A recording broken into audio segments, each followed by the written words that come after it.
ایک ایسی شخصیت جنہوں نے اپنی کم عمر ہی سے اپنی زندگی کو انسانی فلاح و بہبود کے لیے وقف کر لیا۔ اپنے کیریئر کی شروعات 1995 میں SUNGI سے کی اور بعد میں ورلڈ ویژن جیسے انٹرنیشنل NGO اور یونیسیف جیسے مشہور اداروں کے ساتھ بھی کام کیا اور اپنے کامیابی کے جوہر دکھائے۔ ان کا تعلق ڈسٹرکٹ ہنگو سے ہے اور ان کا نام ہے شہریار خان بنگش۔ آج ہم ان سے پوچھیں گے کہ آپ نے اپنے ان 25 سالوں کے تجربے میں کیا دیکھا اور کیا سیکھا۔ آر وی مسلم؟ میرا جواب ہوگا کہ ہاں اور نہیں۔ وہ کیسے؟ مسلمان ہم اس لیے ہیں کہ ہم پیدا ہی مسلمان کے گھر میں ہوئے ہیں، اور یا ہم کلمہ گو ہیں تو بس ہم مسلمان ہیں۔ اور نہیں، از ویری سمپل کہ ہمارا کوئی عمل تو کوئی ایسا ہے نہیں جس کے آپ کو واضح ہو جائے کہ ہم مسلمان ہیں۔ اٹس ویری سمپل ایگزامپل اگر میں آپ کو دینا چاہوں، صفائی نصف ایمان ہے۔ اب آپ آدھے ایمان میں آپ کو آ جائیں، باہر بتا دیتا ہوں سڑکوں کے اوپر گند کیا حال ہے، محلے میں کیا حال ہے، لوگ کس طرح اپنے آپ کو گھروں سے باہر سامان کچرا نکال کے پھینک دیتے ہیں، گلی میں پانی گھر سے باہر نکال کے سڑکوں پہ چھوڑ دیتے ہیں۔ تو اگر اس حدیث کی روح سے کہ صفائی نصف ایمان ہے تو آدھا ایمان تو آپ کا یہاں پہ چلا گیا۔ اس طرح کی دوسری حدیث کہ وہ مسلمان نہیں ہو سکتا جس کے ہاتھ پیر اور زبان سے دوسرا مسلمان یا دوسرا بندہ محفوظ نہ ہو، اور یہ مستند احادیث ہے۔ آپ گاڑی غلط پارک کرتے ہیں، اکثر دیکھتا ہوں ریڑیاں آگے کھڑی ہوتی ہیں، لوگوں کو راستے میں چلنے میں تکلیف ہوتی ہے، ٹریفک بند ہوتی ہے۔ یہ چھوٹی چھوٹی مثالیں دے رہا ہوں، تو اگر اس حدیث کی روح سے آپ دیکھیں کہ آپ کی وجہ سے کتنی تکلیف ہیں باقی لوگوں کو، تو پھر آپ بتائیے کہ ہم مسلمان ہیں۔ تو میرا جواب یہی ہو کہ پیدائشی یا کلمہ پڑھ کے تو ہم مسلمان ہیں، لیکن اگر آپ مسلمان بننے کے لیے اس کے جو عوامل ہیں جو آپ کو لاگو کرنی ہے، چیزیں کرنی، صرف ایک نماز پڑھنے سے تو آپ مسلمان نہیں ہوں گے۔ آپ کی حرکت بھی، آپ کا عمل بھی ایسا ہونا چاہیے کہ جس سے ثابت ہو، تو وہ تو ہم نہیں کرتے۔ وہ چھوٹی چھوٹی باتیں ہم نہیں کرتے، تو بڑی بڑی باتوں کا تو پھر میں آپ اس کے اوپر کیا ڈیفینیشن ہوا آپ کو۔ پاکستان تو اسلامی نظریے پہ بنا تھا، تو کیا اس لحاظ سے تو پھر ہم اگر مسلمان نہیں ہوئے تو ہم تو پھر پاکستانی بھی نہیں ہوئے؟ اچھا، میرا جواب پھر وہی ہوگا کہ ہاں اور نہیں۔ ہاں ان اے سینس کہ ہم پاکستان میں پیدا ہوئے ہیں، شناختی کارڈ بن گیا، رجسٹریشن ہماری یہاں بھی ہوئی، پاسپورٹ ہمارا پاکستانی، تو ڈیفینیٹلی وی آر پاکستانی۔ اب نہیں پھر کیسے ہے کہ وہ جو جس نظریے کے تحت بنا تھا تو وہ تو اس میں کچھ اسلام کے حوالے سے کچھ نظر تو نہیں آتا یہاں پہ۔ اخلاقیات کے حوالے سے آپ لے لیں، اداروں کے حوالے سے آپ لے لیں، انصاف کے حوالے سے آپ لے لیں، تو ایسی کون سی چیز آپ کو یہاں پہ نظر آتی ہے کہ یہاں پہ لوگ اکثر جب کرائسس بنتے ہیں انٹرنیشنلی تو آپ کو کوئی پرو سعودی نظر آئے گا کہ جی سعودی عرب، کوئی پرو ایرانی نظر آئے گا، ٹھیک ہے۔ بعض لوگ انڈیا کی مثالیں آپ کو شروع کر دیں گی، کچھ لوگ آپ کو امریکن یا چائنیز کی بھی اب آ گئے ہیں، ان کے مختلف، کوئی آپ کو پرو افغانی ملے گا کہ نہیں جی ہم تو یہ ہیں وہ ہیں۔ تو آپ اب ان تمام باتوں کے بعد مجھے بتائیے نظر کہ ہم میں پاکستانی کون ہے، ٹھیک ہے۔ اسلامی نظریے کے علاوہ اوور آل سوچ میں، اخلاقیات میں ہر ایک بندہ دوسری چیز کی مثال بھی دیتا ہے اور کہتا ہے کہ میں تو افغانی ہوں، کوئی کہتا ہے میں تو ہندوستان کا رہنے والا ہوں، کوئی کہے گا کہ ہم تو ایرانی ہیں، ہماری تو ادھر ہمدردیاں ہیں، کوئی کہتا ہے ہماری سعودیہ کے ساتھ۔ تو who is pro Pakistani? I always think about it کہ ہم میں پھر پاکستانی یا پاکستانیت کی جو سوچ ہے وہ کہاں پہ ہے، تو مجھے تو نظر نہیں آتا۔ تو اس لیے میں کہتا ہوں کہ ہم پاکستانی ہیں بائی برتھ، عملاً سوچ سے ہر ایک بندہ یہی کوشش کرتا ہے کہ میں ایسے باہر جاؤں، وہاں پہ جاؤں، وہاں پہ خوش ہوں۔ تو مجھے تو ہو سکتا ہے میں غلط ہوں، بہت سے لوگوں کے میرے ساتھ اختلافات ہو سکتے ہیں، لیکن میں تو کسی کو پاکستانی نہیں دیکھتا اس میں۔ تو بنگش صاحب، آپ نے کبھی اپنی زندگی میں کوئی ایسا واقعہ انکاؤنٹر کیا کہ آپ کو کسی نے ایسی آفر دی ہو حرام کی یا رشوت کی، تو آپ نے اس سے ڈیل کیسے کیا پھر؟ اچھا، اب یہ تو کہنا یقیناً فضول ہے کہ کسی نے آفر نہیں کی۔ زندگی میں تو اس قسم کی چیزیں بہت آتی ہیں اور ہوئی بھی ہیں۔ اٹ واز ویری سمپل کہ تھینک یو ویری مچ، بلکہ اکثر ایسے کانٹریکٹس یا ایسے لوگوں کے ساتھ میں نے پھر ختم کر دیا اور اس کا نقصان بھی ہوا ہے. میں ایک چھوٹا سا واقعہ بھی آپ کو سنا سکتا ہوں. ایک زمانے میں سندھ این جی اوز میں انٹرنیشنل این جی او تھا, میں نام تو اس کا نہیں لوں گا, تو سندھ کا پروگرام مینیجر بنا. تو ایک کیس پکڑا گیا ایک چھوٹی این جی اوز جس کو ہم پارٹنرز کہتے تھے, ان کو ہم نے کچھ دی ہوئی تھی تو کچھ امبیزلمنٹ اس میں نظر آئی. تو میں نے اپنی ٹیم بنائی, ٹیم کو بھیجا اور وہ وہاں سے اپنے ساتھ ثبوت اور انکوائری کرنے کے بعد آ گیا. اچھا جب وہ انکوائری کرنے کے بعد آئے تو جو ہمارے وہ سپورٹ مینیجر تھے, ان کے اچھے انسان تھے, اگر ابھی بھی ان کا نام ضرور لوں گا, نصیر صاحب, he was from Kashmir actually, Naseer Khan. تو انہوں نے بڑے مزے کی بات مجھے کی کہ سر جی یہ رپورٹ تو یہ ہے بن گئی ہے, آپ اس کو دیکھ لیں, لیکن میری آپ سے یہ خواہش ہوگی کہ اس کو بھیجنے سے پہلے میری ایک بات سن لیں.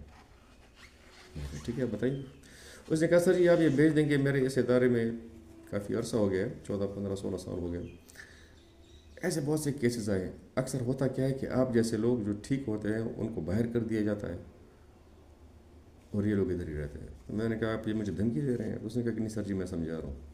میں نے کہا ٹھیک ہے کوئی بات نہیں ہے, میں شیئر کرتا ہوں. اچھا میں نے کر دیا, ہوا وہی مہینے بعد. اپریشیٹ کیا ہے لوگوں نے, یہ تو آپ نے بڑا زبردست کام کیا ہے, 98 لاکھ 96 لاکھ اب مجھے پول کریں کہ کروڑ کے لگ بھگ ایک بند تھا. لیکن ہوا کیا کہ ہوا یہی کہ میں آؤٹ, وہ لوگ ابھی بھی ادھر ہی ہیں. تو یہ چیزیں ہوتی ہیں.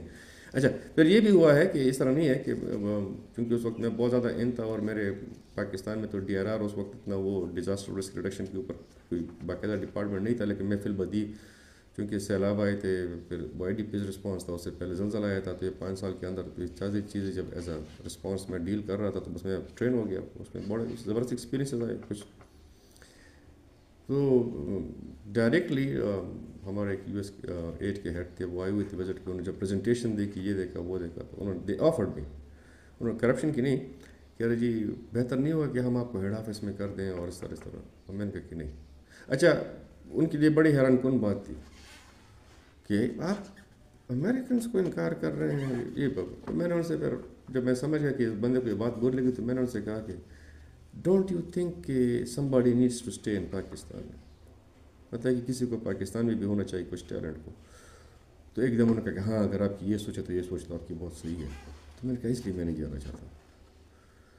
تو کرپشن کے حوالے سے یہ تو نہیں کہہ سکتے آپ کہ نہیں ہوتی آفر. میں نے ان کو بس یہ ڈیل کیا سمپل ہی کہ میں یہ نہیں کروں گا.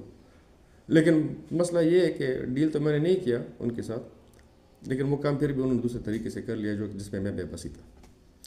تو ان کے پاس بڑے طریقے ہوتے ہیں, اور اصل میں اوپر کے لوگ مل جاتے ہیں تو وہ آپ کو بائی پاس کر جاتے ہیں, پھر کوئی فائدہ ہوتا نہیں ہے ویسے. تو بنگش صاحب اگر ہم اچھے مسلمان بھی نہیں ہیں, اچھے پاکستانی بھی نہیں ہیں, تو پھر آپ کے خیال میں ہم آخر ہیں کیا ہم یہاں پہ رہنے کے مستحق بھی ہیں؟ یہ آپ سوال بہت زیادہ کچھ بڑے بڑے کر رہی ہیں, دیکھنے میں بڑے چھوٹے ہیں, بہت گہرائی والی چیزیں ہیں. بس ہم انسان ہیں پیدائشی پاکستان میں جو رہتے ہیں. ٹھیک ہے, اب یہ میں نہیں کہوں گا میں کہ سب کے سبھی ایسے ہوں گے 100%, ڈیفینیٹلی اٹس ناٹ پاسبل. کچھ 5% یا 10% لوگ تو ہیں نا جو کچھ کر رہے ہیں, محنت کر رہے ہیں, کچھ دین پہ کر رہے ہیں, کچھ پاکستان کو چلانے پہ کر رہے ہیں, وہ تو کر رہے ہیں. لیکن حقیقت یہی ہے کہ ہم صرف اپنا زیادہ سوچتے ہیں, مفاد پرست لوگ ہیں ہم اگر کوئی کسی نوکری میں جاتے ہیں تو اس محکمے کو کامیاب کرنے کے لیے نہیں جائیں گے یا اپنی ڈیوٹی کرنے کے لیے نہیں, بلکہ اس سوچ سے جاتے ہیں کہ ہم یہاں پہ کتنا کما کے جا سکیں گے, ریٹائرمنٹ سے پہلے ہم کتنا بنا کے جائیں گے. تو جب یہ سوچ ہوگی تو پھر آپ مجھے بتائیں کہ اس میں منہ پہ ہم بہت اچھے مسلمان ہیں, تسبیح بھی کریں گے, جمعے کی خیرات بھی کریں گے, حرام لے کے پھر اس کے اوپر خیرات بھی کریں گے. ٹھیک ہے, اور ان کے پاس ہزاروں قسم کی اپنے جسٹیفیکیشنز بھی ہوتی ہیں کہ ہم یہ کیوں کرتے ہیں. اچھا آخر میں یہ بھی کہیں گے کہ جی ہم ویسے بھی مسلمان ہیں, جنت میں تو جائیں گے. جب آپ کی یہ سوچ ہوگی, مطلب یہاں پہ آپ کے لیے جو لوازمات رکھے گئے ہیں, جو آپ کے اخلاقیات رکھے گئے ہیں, آپ کے لیے ایس او پیز رکھے گئے ہیں, پروٹوکالز رکھے گئے ہیں دین کے حوالے سے, پاکستان کے حوالے, وہ تو آپ فالو نہیں کرتے قانون کے حوالے سے. قانون کو تو آج کل کوئی فالو ہی نہیں کرتا. وہ یہی کہتے ہیں کہ جی ویسے بھی پھر پیسے لگا کے ہم نے ان کو چھڑوانا ہی ہے, تو دیر از نو نیڈ فار دیٹ. جب یہ سوچ آ جاتی ہے آپ کی کہ جی قانون ہم پیسوں سے ویسے بھی خریدیں گے, تو پھر آپ بتائیے کہ پھر سے کیا بنے گا. پھر میں کیسے کلیم کروں کہ آپ پاکستانی ہیں؟ ہر ایک بندہ تو اسی کوشش میں لگا ہوا ہے کہ میں پاکستان سے باہر بھاگ جاؤں, پیسے کماؤں. ٹھیک ہے, تو آئی ڈونٹ نو کہ میں آپ کو اس کی مزید ڈیٹیل میں کیا بات بتاؤں اس کی. تو اس لحاظ سے بہتری کا کوئی حل بھی ہے؟ کیونکہ آپ کی باتوں سے ایسے لگ رہا ہے کہ آپ تو بہت ہی مایوس ہیں۔ نہ بچے نہ، مایوسی کفر ہے اور میں اس کفر میں نہیں پڑوں گا۔ بہتری تو ہر وقت ہو سکتی ہے، لیکن اس کے لیے اقدامات کرنے پڑیں گے، اور اقدامات شروع ہوں گے سب سے پہلے میں سمجھتا ہوں کہ فیملی انسٹیٹیوشن سے، والدین سے، پھر اسکولس ایجوکیشن سسٹم سے، پھر وہ ریلیجس جو ہمارے انسٹیٹیوشنس ان کی طرف سے۔ اگر آپ کے ملک میں فتوے بکتے ہوں، تعلیمی نظام میں بھی کرپشن ہو، کیا کہتے ہیں اس کو، کہ مکمل نقل کے اوپر انحصار ہو، ٹیچرز آپ کو اس کی طرف جی خود وہ کریں کہ جی آپ کریں، ہم آپ کو حال میں پرووائڈ کریں گے، پیرنٹس بھی نہ پوچھے، وہ ان کو پتہ ہوتا ہے والدین کو کہ میں جو پیسے دے رہا ہوں اپنے بچوں کو پرچوں کے لیے تو یہ رشوت میں جائیں گے۔ اگر آپ بچہ اسکول کے وقت سے ہی ان چیزوں پہ وہ ہو جائے کہ جی میں نے رشوت دے کے پرچے پاس کرنے، پھر رشوت دے کے نمبر لینے، پھر رشوت دے کے میں نے نوکری لینی ہے، تو پھر آپ مجھے بتائیں کہ بچہ باقی انسٹیٹیوٹس اگر کس طرح کام کریں گے، کیونکہ آپ کی یونٹ تو یوتھ ہے، بچے ہیں، اسٹوڈنٹ ہیں، جنہوں نے کل اسی پاکستان کو چلانا ہے۔ جب ان کی سوچ ان کے والدین کی طرف سے ہی ایسی آتی ہے کہ بھئی ہم آپ کے لیے کچھ کریں گے، تو what do you think, how do you think? تو یہ اخلاقیات میں تو سمجھتا ہوں کہ فیملی سسٹم سے شروع ہوگا۔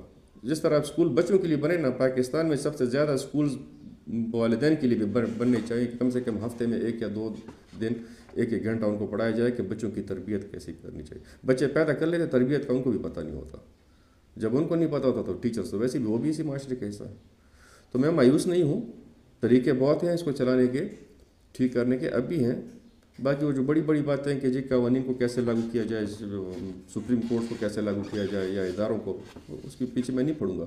میں تو چونکہ ایک ماہر عمرانیات ہوں، سوشیولوجی پڑھی ہوئی ہے، تو میں تو کہوں کہ family is the unit to start with it.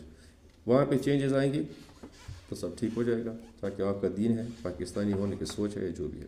مایوسی میں کبھی نہیں کروں گا، لیکن اس کے لیے اقدامات فوراً سے پیشتر کرنے پڑیں گے۔ تھینک یو ویری مچ آپ کے ٹائم دینے کا۔ آپ کی باتیں تو بڑی مشکل تھیں، لیکن آئی ہوپ جو سمجھنے والے ہوں گے ان کو سمجھ آ جائے گی۔ اسی کے ساتھ ہمیں اجازت دیں۔ اللہ حافظ۔